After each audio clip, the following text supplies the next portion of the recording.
What's going on, y'all? Welcome back to another episode. I'm SwipaCam. Welcome to my channel. If you haven't yet subscribed, hit the subscribe button, hit the logo. We building this community. We're going to blow it all the way up. So, I just got done watching the Denver Nuggets playing against the Atlanta Hawks on February 21st, 2021. And the Denver Nuggets lost 115 to 123. And my thoughts are, the Denver Nuggets can't stop nobody. The Denver Nuggets have some of the worst perimeter defense in the NBA, and it's been like this for several seasons now. Y'all, when we looked up the schedule on the game, we all had the same thoughts. Trae Young, problem. No Gary Harris, no PJ Dozier, about to be a problem. Trae Young is elite in his quickness, in his passing, and in his shooting. What did the Denver Nuggets struggle with? Elite, quick point guards, or even just quick point guards like Ish Smith. People like De'Aaron Fox, people like Trae Young, they struggle with them because they don't have the perimeter defenders that can keep them on the perimeter.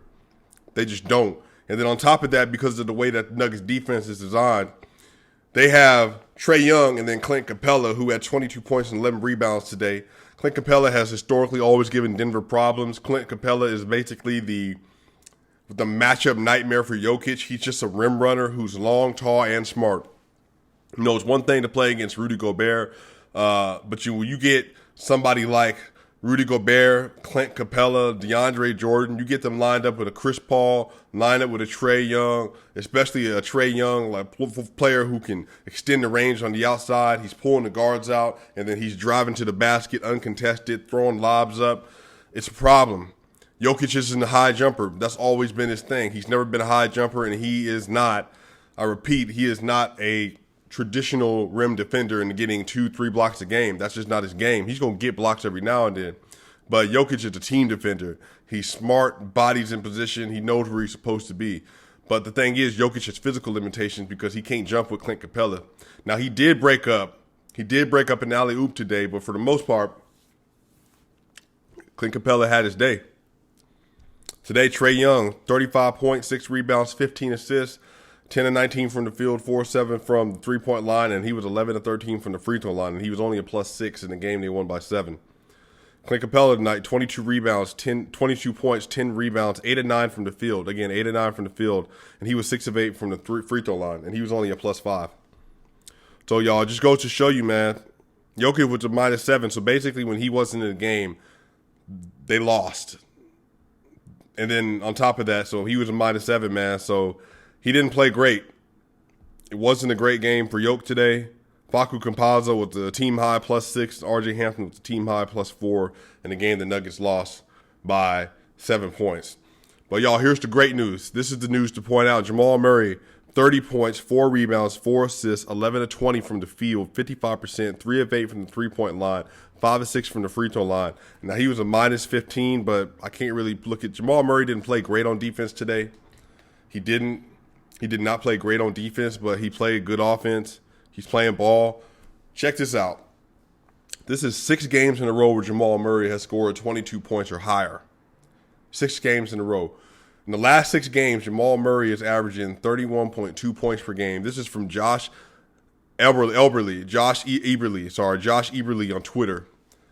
Jamal Murray, last 6 games, 31.2 points a game, 4.5 assists a game, on 58% shooting from the field, 41% from the three-point line, and 88% from the free throw line.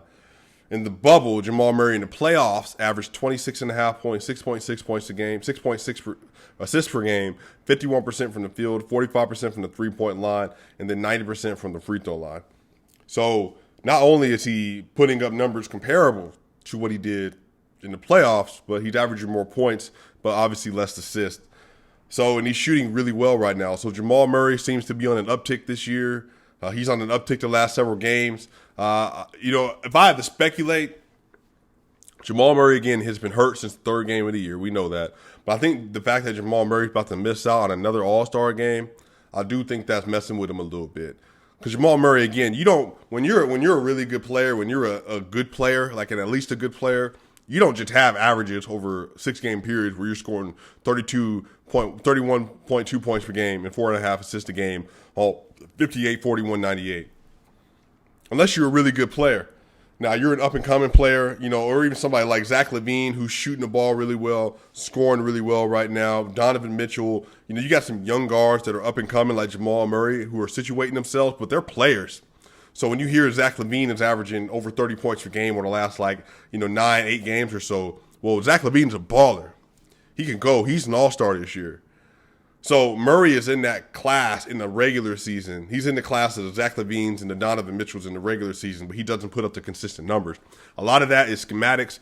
The Nuggets aren't built around Jamal Murray averaging that many points per game. And on top of that, Jamal Murray's still learning how to lock into that, like early on in the season, locking into that more consistently. So the reason you're not going to see those numbers is because not only was he hurt, but also just the way that the Nuggets offense is set up, he just doesn't have to do that. But if you give him opportunity, which is what he had the last 6 games because the Nuggets needed, then you're on to something. But here's the thing, y'all. The Nuggets just ain't playing well. The Nuggets just aren't playing well. There really is no way to slice it. They haven't been playing well. The Nuggets are now 16-14 this season.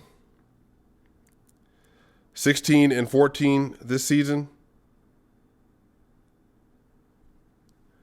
That's just not what you need, man. It's just not. The Nuggets are 16-14 and they're 7th in the West, and they're a game and a half behind the Spurs at 6, and they're 2.5 behind Trailblazers at 5. Man, and they're 3.5 behind the Suns at 4, and then 6 games behind the Lakers at 3, y'all. So it's just really not looking good. So what I want to do the rest of this video, I know we're not feeling great about what's happening right now, but I want to talk about some trade options because I think it's important that we talk about what the Nuggets are going to do because they can't throw this season away. The fact of the matter is, I didn't bring up Jokic tonight. Jokic had I think this game, the Lakers game, worst game of the year. Lakers game was the worst game of the year in LA. And he had 13-9 after they took the rebound away. But Jokic tonight had 15 points, 10 rebounds, and 6 assists. And he was only 5 of 15 from the field, one of his worst three-point shooting games of the year. He was 2 of 5 from the three-point line, 3 of 4 from the free throw line. He was a -7 with 3 steals and 4 turnovers. Jokic, I think he is just struggling because he's tired. I would say that he's probably just it's the weight of carrying the season. I think, again, let me not say that. Let me not say that. Let me be fair. I think Jokic he is trying to let other people cook, let other people grow, but then this is just the only second night of the year. He just didn't have it. Sometimes you have games like this, so I'm not sweating Jokic. We're 30 games into the year, y'all, and Jokic has really only had 2 games where we could say he wasn't good to great. He's either been great or very good all year, except against the Lakers at LA and then today against the Atlanta Hawks. And remember, y'all, last year in Atlanta, Jokic had 47 points in Atlanta. I think he had 27 points at the half or something like that, like maybe 18 points in the first quarter against Atlanta last year, maybe 19 points in the first quarter. So he's cooked him before, but again, Clint Capella does change the game for him. But I can't really give it. I mean, Clint Capella played good D, but let's be honest, Jokic had open shots. He was just missing. He could just tell, Jokic, when they run that down screen for Jokic, when Jamal Murray or the point guard Facu Campazzo, they'll have the ball, one of the 3, whoever it is, Michael Porter Jr. or Monte Morris, if he's in, they'll have the ball on the left wing, and then Jamal Murray will run a pin down on the right block, and Jokic will come and do a pop to the mid range, and he'll usually pop a free throw or he'll drive to the basket.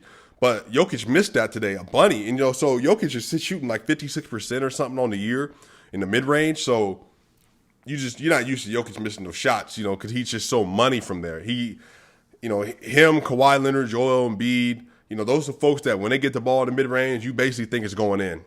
So it just wasn't a good game, but I can't sweat Jokic for that. But here's what I want to say. If I had to name trade proposals in my head of who the Nuggets would actually be able to use this season and in the future, I like Victor Oladipo. Because if he's healthy, that's a player putting up 23 points a game, 4 assists per game, 5 rebounds per game, and he's going to play two-way defense. He's about 6'3", 6'4". I like that. That'd be a nice little Gary Harris replacement. They got to give him a couple first-round picks. He would help the overall team. But I really am starting to look at either OG Anunoby or Aaron Gordon. I like Pascal Siakam. I just don't know if Toronto will give him up unless we gave up Michael Porter Jr., and that's just not happening for Pascal. We're not making that trade. I can see Aaron Gordon, because Aaron Gordon would be somewhere like a Will Barton trade. Will Barton in some pieces, like Will Barton and maybe a first round pick and another young player, Zeke Naji, RJ Hampton, something like that. Maybe not even that. Bobo. Oh, by the way, Bobo got some minutes tonight. He was hit or miss. I really think, y'all, there has to be something in between MPJ and Jokic. Now, MPJ can play the 4 in that lineup in the playoffs, but there has to be somebody like a Jeremy Grant who is sitting in between those players. That's a great perimeter defender, who's a long, rangy athlete who can shoot as well.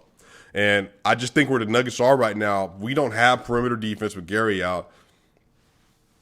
And, you can't really trust Gary in offense sometimes. And then on top of that, Gary's hurt with abductor injuries or a core muscle strain or something like that. And it's just like you never know when he's going to be all the way in the game, when he's going to be healthy.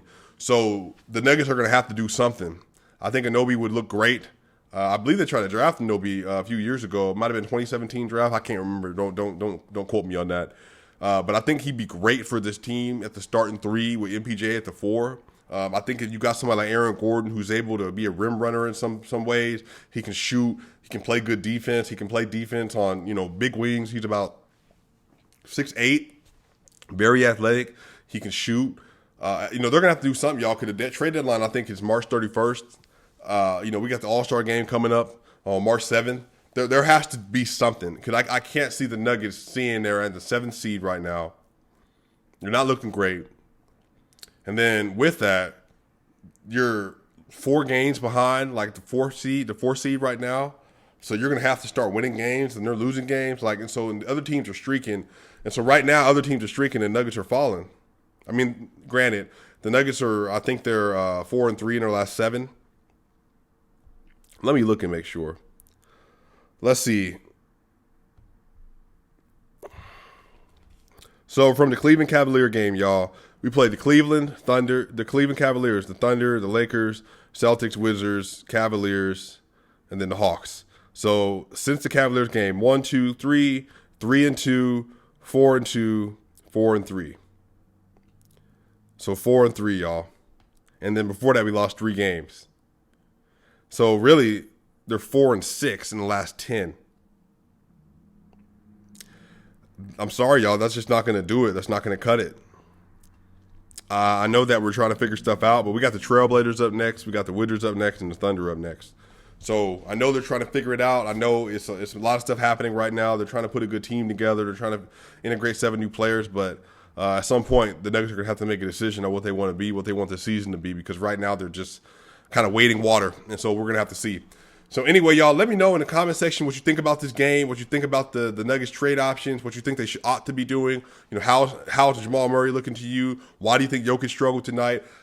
MPJ didn't basically play in the 4th quarter, but MPJ played well tonight. He didn't play terrible. He's playing good defense. MPJ tonight had 10 points in 19 minutes and 3 rebounds. And he had 3 fouls in the first half, but he was playing really well. He had 10 points in the first quarter, so anyway, let me know what y'all think. This is going to do it for this video. We will be back on Tuesday after the Denver Nuggets playing against the Portland Trail Blazers. That's going to do it. This is SwipaCam. I will see y'all soon. We out.